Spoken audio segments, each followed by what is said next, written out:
Commerce graduates, how are you all? So welcome back to the channel guys. और आज हम इस video में आपके नेक्स्ट टॉपिक को डिस्कस करने वाले हैं। बहुत ही शॉर्ट टॉपिक है, कुछ यूनिवर्सिटी में है, सो मैंने इसको कवर किया है। तो जिस भी यूनिवर्सिटीज में है प्लीज इसको अच्छे से देखो। और आज हम आपको समझाएंगे कि ऑर्गेनोग्राम्स क्या होते हैं। आपको ये प्रॉब्लम है कि आपके पास नोट्स नहीं है सारे एक जगह, है ना। अभी मैं भी दे रही हूँ तो इधर उधर घूम गए। एक जगह सारे note, short crisp note, memory trick के साथ लास्ट डे रिवीजन क्या करना है, प्रीवियस ईयर के कौन से क्वेश्चन है जो मुझे पढ़ने चाहिए जिससे पेपर बनेगा, लास्ट डे क्या पढ़ के जाएंगे, एग्जामिनर पैटर्न क्या है। अगर ये सब चाहिए एक जगह एक नोट में तो बेटा आप डिस्क्रिप्शन में जो लिंक दिया है वहां से इसे ले सकते हो। लग रहा होगा ये ऑर्गेनोग्राम्स क्या है, मतलब बड़ा अजीब सा शब्द आ गया है। बट अगर मैं तुम्हें समझाऊं ना, ये बहुत ही ईजी है, बहुत ही ईजी है। चलो देखते हैं। देखो, ऑर्गेनोग्राम, तुमने ऑर्गेनाइजेशन स्ट्रक्चर पढ़ा है इससे पहले? पढ़ा है। ऑर्गेनाइजेशन स्ट्रक्चर क्या है कि टॉप लेवल पे कौन है, उसके नीचे कौन काम कर रहा है, फिर उसके नीचे कौन काम कर रहा है, मतलब पूरी हायरार्की हम शो करते हैं।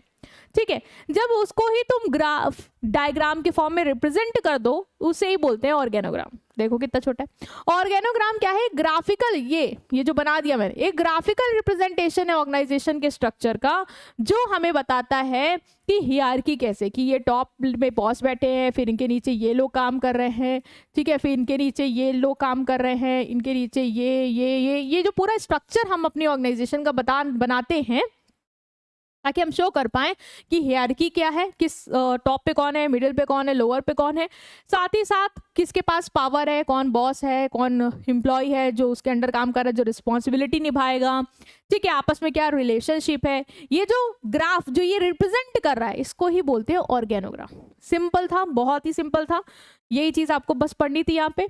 और ये डायग्राम बनाने की जरूरत क्या है? सबसे पहले इस चार्ट को देख के तुम्हें पता चल जाएगा कि अथॉरिटी क्या फॉलो हो रही है, मतलब चेन ऑफ कमांड क्या है, कौन किसको ऑर्डर देगा, कौन किससे ऑर्डर लेगा, ये क्लियर हो जाएगा। दूसरा, जिम्मेदारी, एम्प्लॉयज को पता होगा कि हमारी ये रिस्पॉन्सिबिलिटी है, हमारे ये सुपीरियर है, इन्होंने जो काम दिया है ये हमारी जिम्मेदारी है, हमें करनी है और हमें इनको रिपोर्ट करनी है। ठीक है, तो ये भी एकदम क्लियर होगा। दूसरा, कम्युनिकेशन स्मूथ होगा, सबको पता रहेगा किससे कैसे बातचीत करनी है, कौन किसका बॉस है, कौन किससे रिपोर्ट लेगा, वो सब।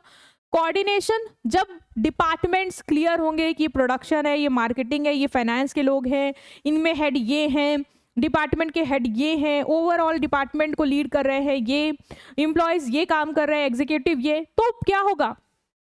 तो इस केस में सब लोग एक साथ मिलके कोऑपरेट करेंगे ऑर्गेनाइजेशन के गोल्स को अचीव करने के लिए, क्योंकि सबको सबका क्लियर होगा। फाइनेंस वाले को पता है कि मेरे को मार्केटिंग से बात करनी है, तो मार्केटिंग से जाके सीधा बात करेगा।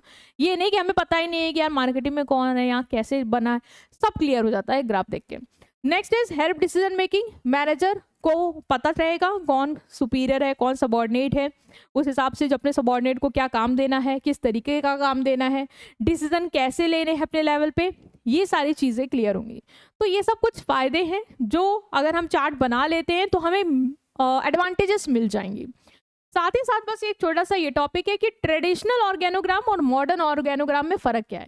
देखो, ट्रेडिशनल जब ये स्ट्रक्चर बनते थे ना तो बहुत ही रिजिड होते थे, मतलब यहाँ पे रूल्स एंड रेगुलेशन बहुत फॉलो किए जाते थे और उसी रूल्स एंड रेगुलेशन के हिसाब से ही सारा स्ट्रक्चर डिजाइन होता था। ठीक है, तो मतलब हियरार्किकल स्ट्रक्चर फिक्स था कि टॉप वाला मिडिल को इंस्ट्रक्शन देगा, मिडिल वाला लोअर को देगा, ऐसे होगा। लोअर को कोई बात करनी, वो मिडिल से कहेगा, फिर मिडिल वाला टॉप को बताएगा। बट आजकल का जो स्ट्रक्चर है ना वो फ्लेक्सिबल है, अगर लोअर लेवल को भी टॉप वाले से बात करनी है तो वो भी उससे कनेक्ट कर सकता है ऑनलाइन। तो ये अब हो गया है। अथॉरिटी पहले क्या होती थी, जो टॉप वाला होता था अपने पास ही सारी पावर रखता था, ज़्यादा पावर नहीं बांटता था। बट आजकल सारी पावर बांटी जाती है, हर लेवल पे जो लोग हैं वो अपने लेवल के डिसीजंस ले रहे हैं। डिसीजन मेकिंग, यहाँ मोस्टली टॉप मैनेजमेंट डिसीजन लेता था पहले स्ट्रक्चर में, बट अब तुम्हें भी पता है हर लेवल अपने अपने लेवल का डिसीजन लेगा।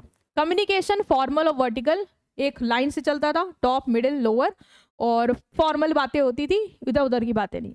बट अब ओपन है, आप आराम से अपनी भी बातें कर सकते हो और अलग अलग डायरेक्शंस में हम बात कर सकते हैं। फ्लेक्सिबिलिटी है, यहाँ पे फ्लेक्सिबल कमी थी क्योंकि रिजिड स्ट्रक्चर फॉलो होता, बट यहाँ पे अब हाईली फ्लेक्सिबल है।